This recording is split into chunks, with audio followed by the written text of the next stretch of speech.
Hola, ¿qué tal? Yo soy Alberto Schneider y este es el espacio de opinión y análisis de la 4TV. Voy a continuar en esta colaboración con el tema de la CIA en México, tratando de dar un panorama más o menos general y amplio eh, sobre sus actividades en nuestro país, vinculadas con otra serie de eventos y hechos y posturas y declaraciones de otros actores a nivel internacional y nacional en torno a lo que estamos viviendo, no solo los mexicanos frente a estas amenazas de los Estados Unidos, sino en general el continente americano y pues en última instancia el mundo entero. Entonces, México en la mira del imperio, así llamo mi columna de hoy. Y quiero comenzar recordando que un día como hoy, hace 180 años más o menos, se puede decir que comienza la guerra de agresión contra nuestro país en 1846, mediante la cual Estados Unidos se apropia de prácticamente la mitad del territorio nacional. Las hostilidades, la guerra propiamente comenzó 2 días después, un 13 de abril de 1846, pero el 11 de abril es una fecha importante porque es cuando el presidente de los Estados Unidos, James Polk, se presenta ante el Congreso y da un discurso donde establece las condiciones, las razones según las cuales Estados Unidos está obligado a invadir a nuestro país para evitar lo que según ellos, según la doctrina política en aquel entonces, estaban siendo amenazados los intereses norteamericanos, sobre todo de los asentamientos tejanos, que ya llevaban tiempo, digamos, trabajando para obtener su independencia de México. Entonces, el 11 de abril de 1846, James Polk se presenta ante el Congreso y presenta la opción de la guerra contra nuestro país, la cual es autorizada, y el 13 de mayo comienzan las hostilidades en contra de México. Así será hasta 1848, cuando se firma el Tratado Guadalupe Ocampo y perdemos la mitad del territorio nacional. Entonces, coincidentemente con este día de mi colaboración en la 4TV, estamos, digamos, conmemorando 180 años del inicio de las hostilidades contra nuestro país en una reedición de una política establecida en los Estados Unidos más o menos a la par. Mediados del siglo XIX también se dicta la doctrina Monroe, ¿no? Que como ya he comentado aquí en otras colaboraciones, ha tenido, digamos, diferentes modificaciones, diferentes corolarios, como les llaman allá, que han, digamos, cambiado ligeramente la orientación de esta doctrina sin modificarla en su centro, digamos, político, ¿no? Que es América para los americanos, América para los Estados Unidos, en realidad, ¿no? Este manejo que se hace en Estados Unidos de identificar al país como América, ¿no? Cuando América es todo el continente, no es gratuito ni es simplemente una cuestión, digamos, de menor esfuerzo en términos de habla y de expresión. Es un manejo muy deliberado, muy bien armado a lo largo, pues ya vamos cercanos a los 2 siglos, 180, 170 y tantos años, ¿no? De que así se ha estado manejando, ¿no? Y tan es así que, bueno, los norteamericanos, nuestros vecinos del norte, en realidad tienen una idea muy errónea de lo que es América. Para ellos, América es Estados Unidos, y incluso estudiantes a nivel universitario, no saben definir qué hay debajo de Estados Unidos, ¿no? No es gratuito, ¿no? Ha sido una tendencia, no solo mediática y demás, sino también a nivel educativo formal. Pero bueno, digamos, es un aspecto paralelo a estas cuestiones más graves, como son la reedición, el nuevo corolario, que en Estados Unidos un poco en broma y en saorna le llaman la doctrina Monroe, ¿no? Y que es nada menos y nada más que la exacerbación de las posturas norteamericanas, incluso llevando más allá, cuando menos en el lenguaje, mucho más allá de la expresión de la doctrina Monroe original en su momento. En su momento, en 1847, si mal no recuerdo, cuando se fija, digamos, esta doctrina como una doctrina de Estado en relación principalmente de América, se contemplaba como la manera de evitar la injerencia europea en los asuntos americanos. Recordemos que finalmente la revolución de 1810 en México, la revolución cubana, también de independencia frente a España, en Panamá, etcétera, hay apoyo de los Estados Unidos, ¿no? Y de hecho, una de las primeras intervenciones norteamericanas en el extranjero se da justamente en Cuba y Panamá y otros territorios principalmente del Caribe, ¿no?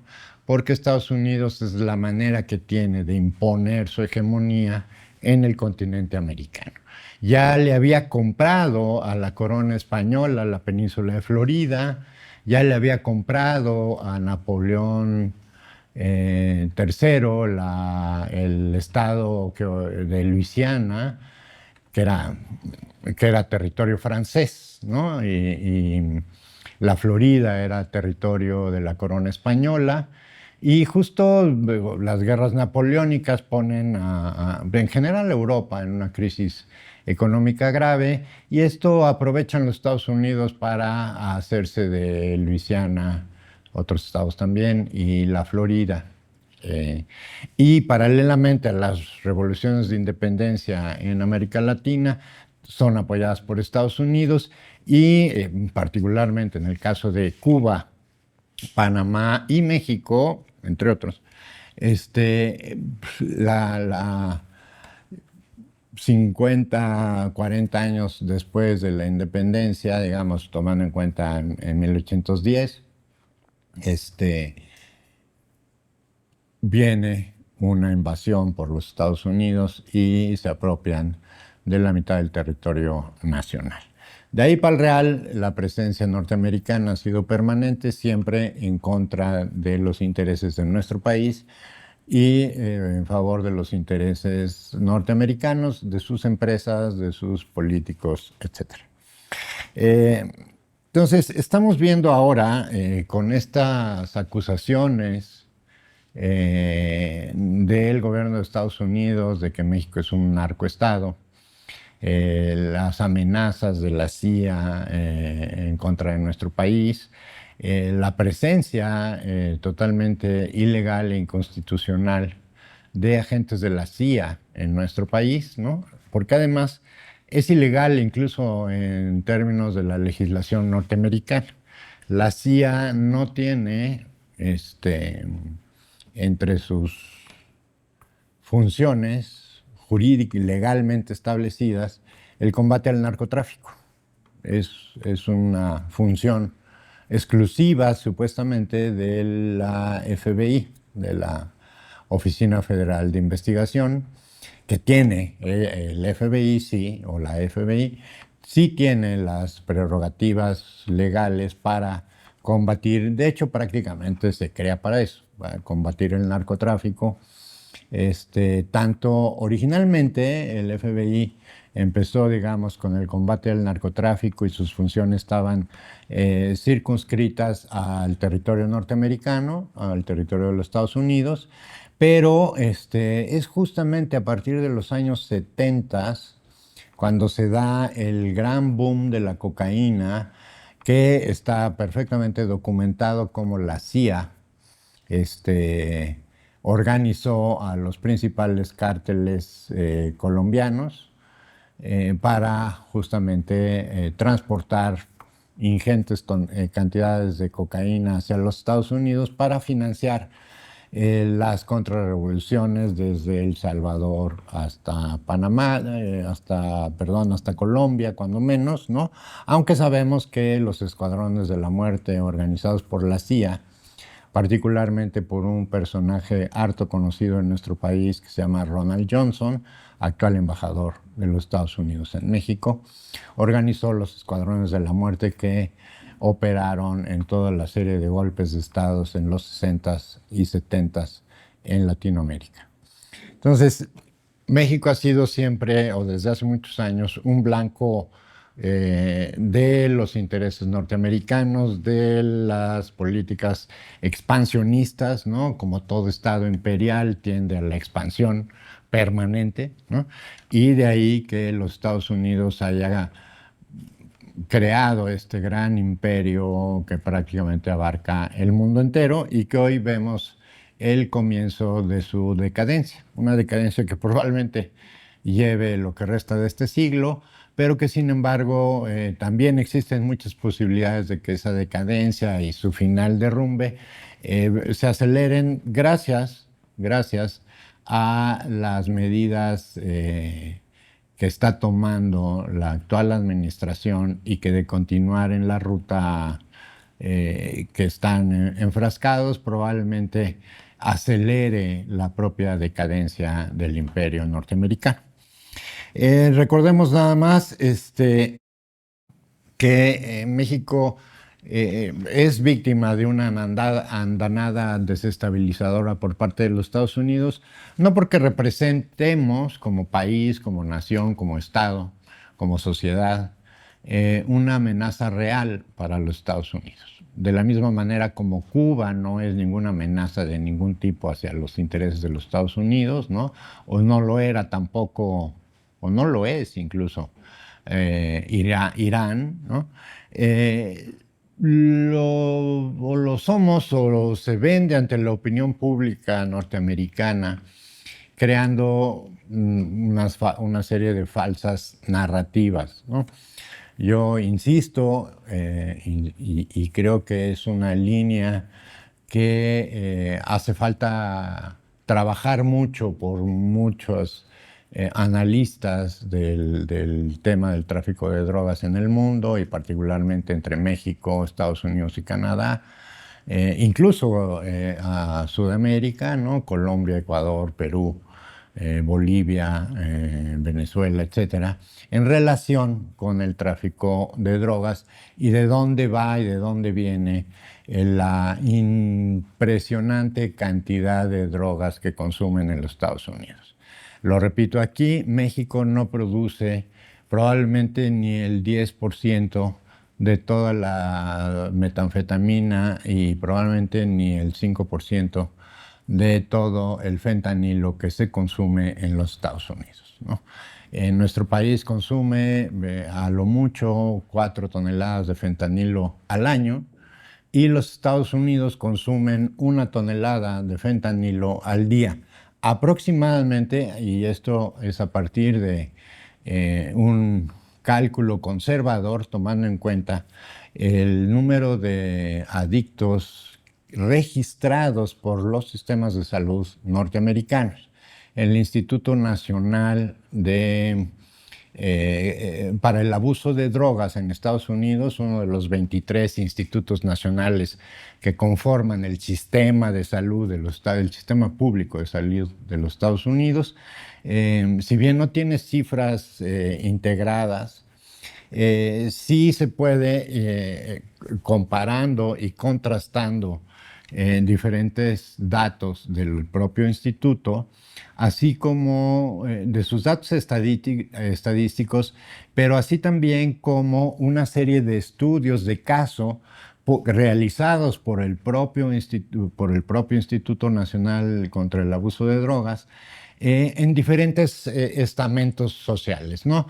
Desde jovencitos estudiantes de secundaria y bachillerato hasta universitarios, ciertos sectores económicos donde se ha detectado alta presencia, por ejemplo, en la industria del transporte de carga y pasajeros en los Estados Unidos es muy frecuente, los choferes, en los Estados Unidos y en muchos lados del mundo, incluido México, tienen una alta adicción a cierto tipo de drogas, sobre todo las drogas estimulantes como las metanfetaminas, ¿no?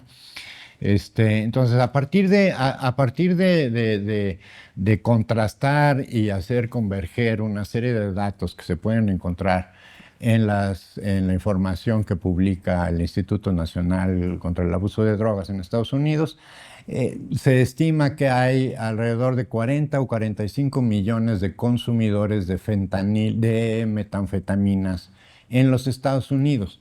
45 millones solamente considerando a aquellos consumidores que presentan ya síntomas del síndrome de abstinencia.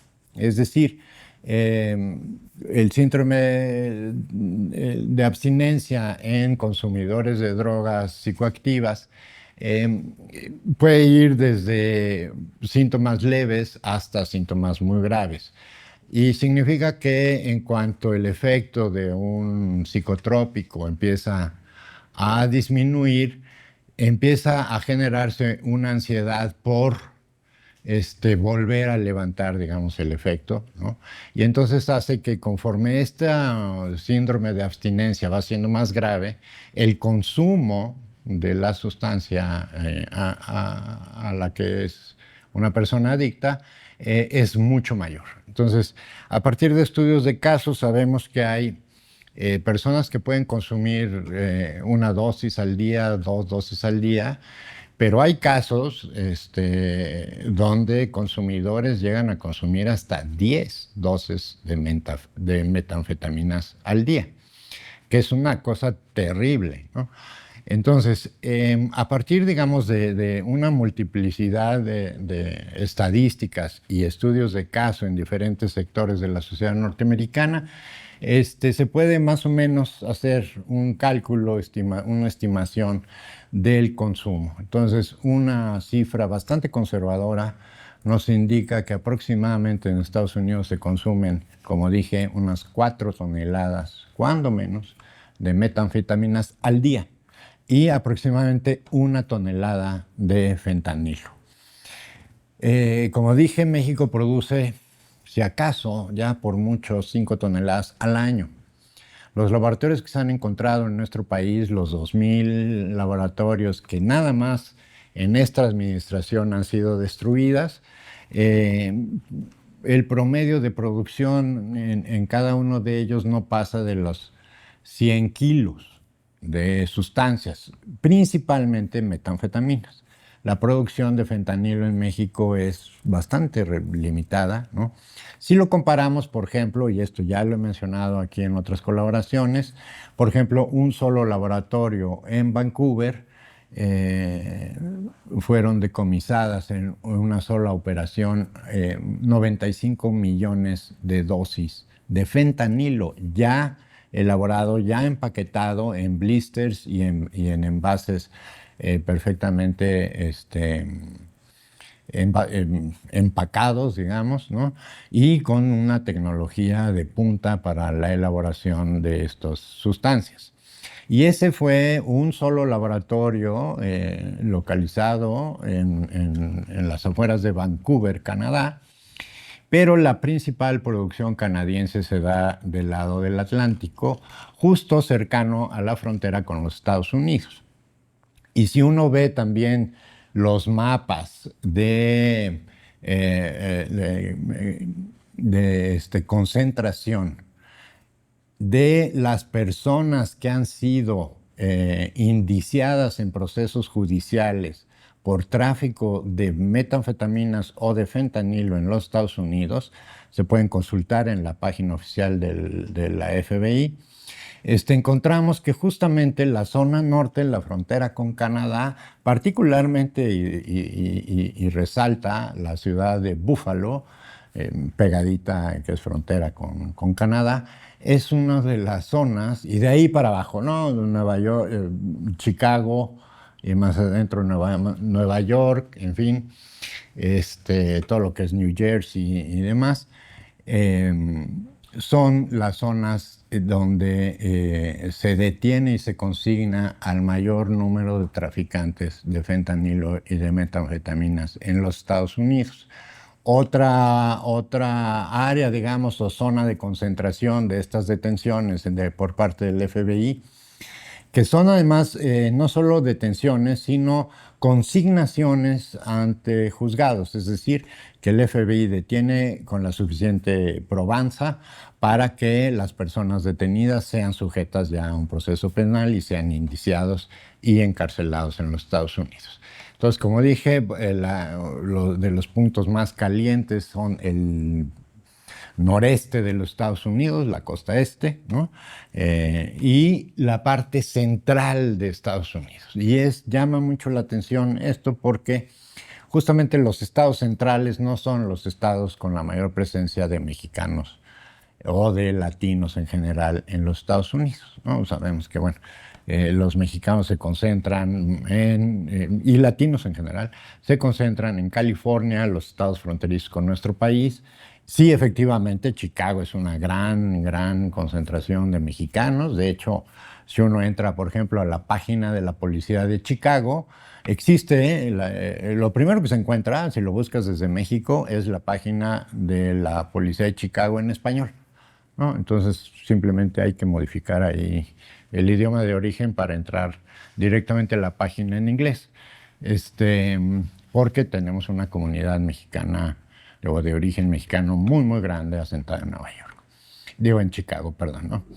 Pero, digamos, toda la parte central, los estados centrales no tienen, salvo poco a poco han ido incrementando las poblaciones de mexicanos y de centroamericanos y demás en los Estados Unidos, en esos estados, y en particular por su amplia trayectoria de racismo, discriminación y pogromos en contra de aliens, como les dicen ahora. Y hablando de la palabra alien, es muy curioso que durante muchos años se hablaba de extranjeros, se hablaba de migrantes, se hablaba de esto. La palabra alien está muy asociada, curiosamente, a la película Alien.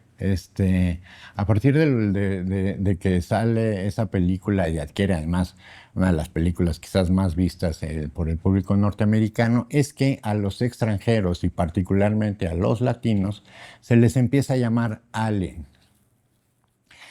Tan es así que ahora predomina más ese término despectivo para referirse a la migración, particularmente a la migración mexicana, centroamericana, sudamericana, ¿no? En general, a los migrantes asiáticos no les dicen aliens, sino prácticamente es un término peyorativo que se utiliza principalmente en referencia a las comunidades de origen hispano.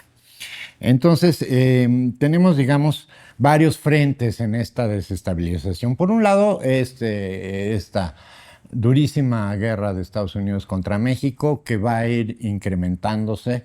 Estados Unidos o el gobierno de Donald Trump, por desgracia, requiere una acción muy notoria, muy de gran despliegue, o que le permita un gran despliegue publicitario, porque en este momento, si hoy fueran las elecciones en los Estados Unidos, Trump perdería de calle y probablemente el Partido Republicano perdería de calle el control de la Cámara de Diputados, la Cámara de Representantes, como se llama ya.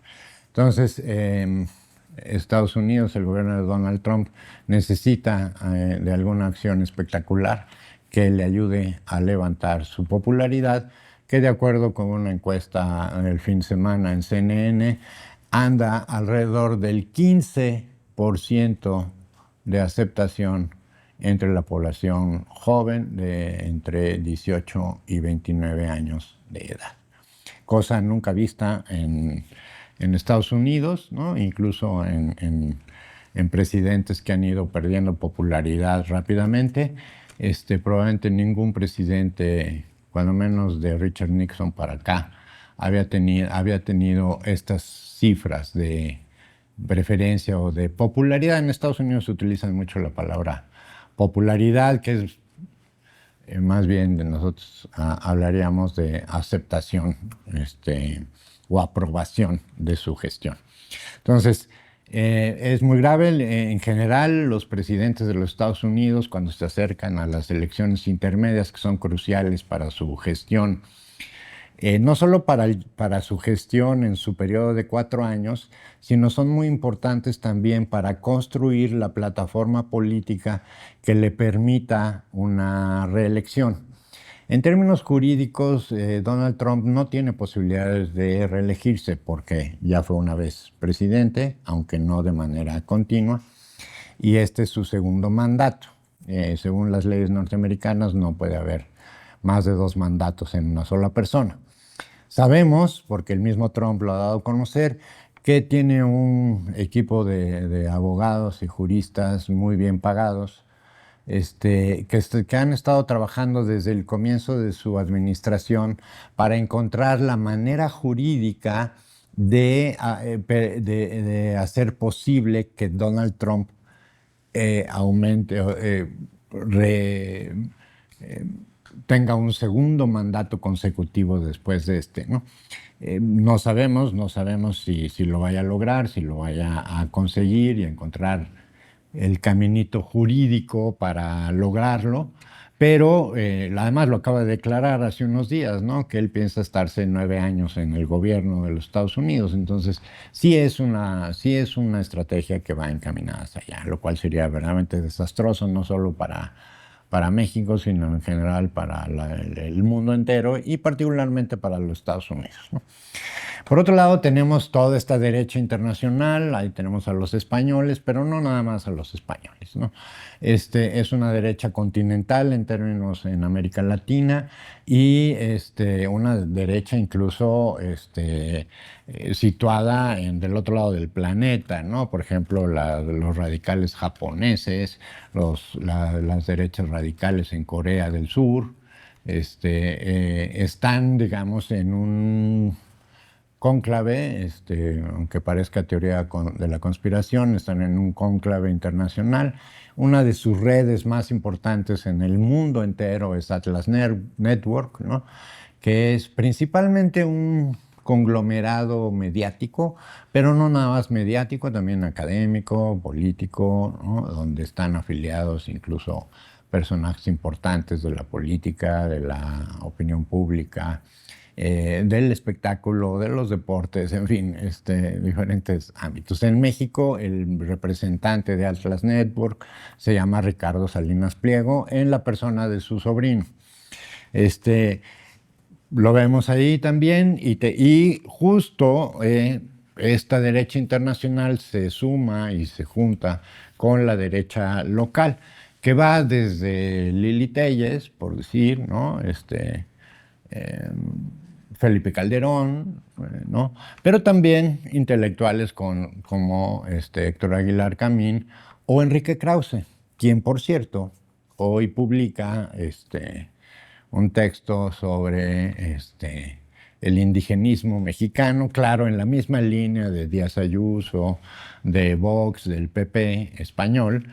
Y bueno, nada más para recordar, para quienes no lo sepan y para quienes sí lo sabían, pues que lo tengan presente, que Enrique Krause solicitó la nacionalidad española en el año 2015, la cual, por supuesto, fue autorizada por el rey. Y Enrique Krause en 2015 juró lealtad al rey de España y a la Constitución española. Entonces, un demócrata, ¿no? Supuestamente un señor que escribió aquel famoso libro de la democracia sin adjetivos y que tildó a Andrés Manuel López Obrador del Mesías tropical y todo eso, ¿no? Y que ha ponderado y ha pontificado sobre la democracia y los grandes beneficios de la democracia, por su propia voluntad se convirtió en un súbdito de un rey, de un vasallo de un rey.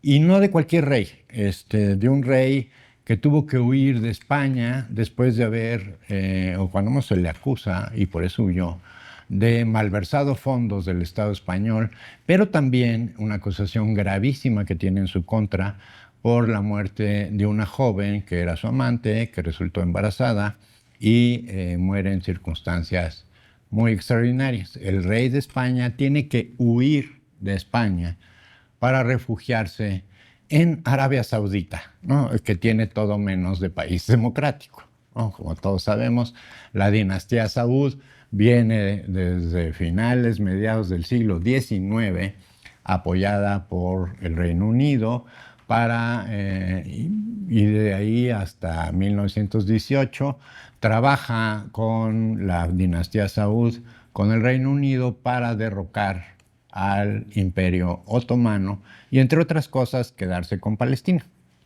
Entonces, digamos, esa es la mentalidad, ese es el carácter demócrata de personajes que hoy están enfrascados, complotando literalmente contra el gobierno de nuestro país. Y como dije, no es porque seamos una amenaza, ni la migración mexicana es una amenaza, ni el narcotráfico mexicano es una amenaza real para los Estados Unidos. El principal productor de metanfetaminas del mundo, estoy convencido que es Canadá, o probablemente Estados Unidos, o entre uno de ellos dos, ¿no? No hay manera de que México surta la cantidad de drogas que los norteamericanos consumen todos los días. Por último, tenemos, digamos, que esta andanada contra México, contra los países que representan un ejemplo, y ese es en realidad el motivo por el cual Estados Unidos está haciendo y está incrementando su presión política, económica y demás en contra de nuestro país, como lo hace con Cuba. Cuba no es ninguna amenaza, pero sí es un ejemplo que para los Estados Unidos es un pésimo ejemplo en el mundo. Y México es hoy por hoy un ejemplo para todo digamos, el mundo demócrata, progresista, los partidos de izquierda, que están observando detenidamente el desarrollo de los gobiernos de Andrés Manuel López Obrador y Claudia Sheinbaum en el mundo entero.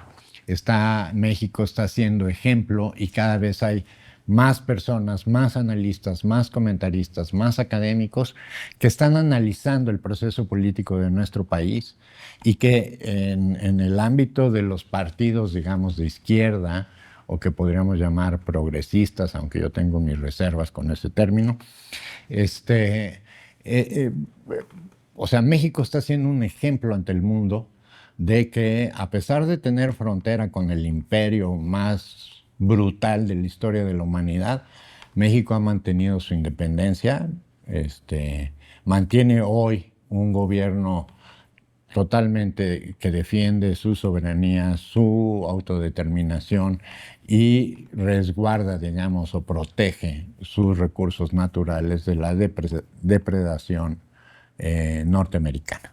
Entonces, eso es lo que Estados Unidos no puede permitir o pretende no permitir, porque si el ejemplo mexicano cunde en el mundo, el deterioro del poder económico, militar, político de los Estados Unidos tendría todavía un decline mucho más rápido, digamos, ¿no? Por último, nada más cerrar, recordemos pues que hoy se conmemora, si bien las hostilidades empezaron un 13 de mayo, En realidad, la declaración de guerra de los Estados Unidos contra nuestro país se da un día como hoy, hace 180 años. 180 años después, México está en una encrucijada en la cual está siendo blanco de una de las avanzadas más peligrosas que ha tenido los Estados Unidos en contra de nuestro país, cuando menos desde la Segunda Guerra Mundial.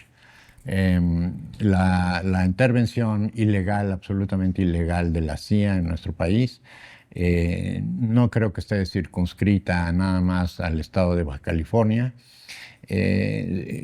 sino que tiene otras ramificaciones. Cuando menos sabemos que el gobierno de Nuevo León firmó un convenio con el mismo gobierno del gobernador Abbott en Texas, de la misma manera y aparentemente en las mismas condiciones del compromiso que firmó Maru Campos de Chihuahua con el mismo gobernador Abbott.